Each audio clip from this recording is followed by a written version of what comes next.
Hello, Tania. So, what would be the major political ecology issue of nowadays, according to your opinion and in your work? Well, for me, the big questions that I've been focusing on and that I have been trying to draw attention to have to do with what's going on in rural areas.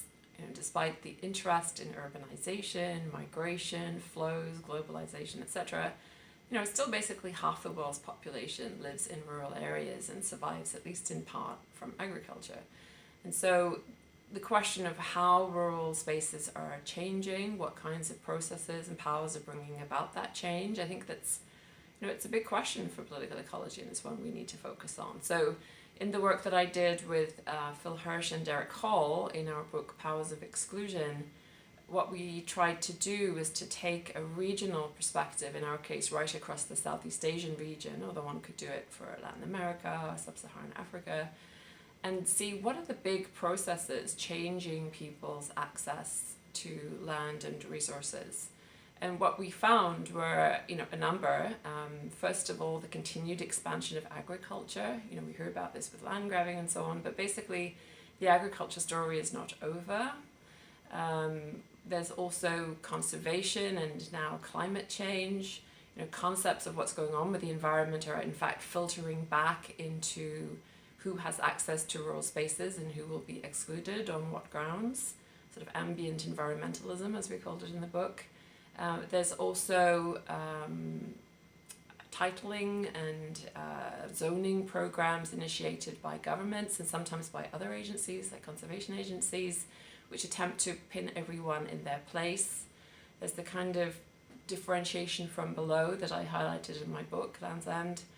This kinds of small-scale processes among the people in which differentiation occurs, and some people lose access to land in that manner.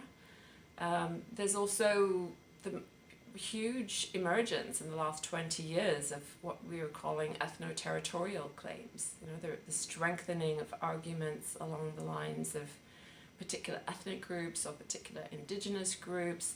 Basically, who should have access to rural land and territory is being assigned and fought over really on identity lines in a way that 20 years ago we wouldn't have expected. There's the idea of national territory and national development, and that's shifted. So these are really huge processes transforming the countryside over large regions, and I think they are things that political ecologists should be paying attention to.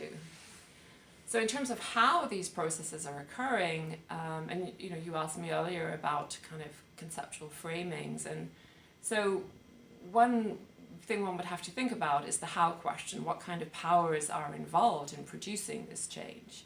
And what we realized as we did the work for that book was a lot of land related issues really overemphasize the state. They assume that land tenure policies and programs and zoning and regulation and so on are the main drivers of what happens. And what we argued and what we found is that, yes, those things are important, but they're really only one power at work. Powers of the market, prices of goods, the ability to buy land, to acquire leases and so on. Market processes were also hugely important. And also brute force, the fact of eviction, the fact of grabbing, the fact of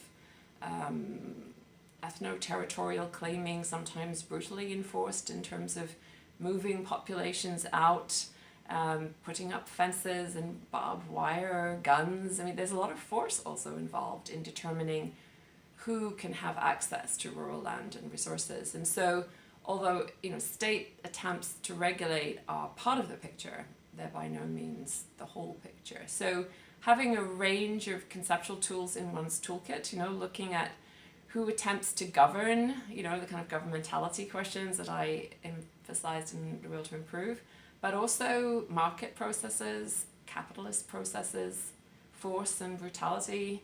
You need to have more than one way or at least one concept of power, I think, in order to really make sense of these processes. If you think it all comes from corporate power, it doesn't. If you think it all comes from the government, it doesn't. If you think it all comes from transnational agencies, well, they are players, but not the only ones, right? And so I think it's this kind of nimble analytical framework that we need.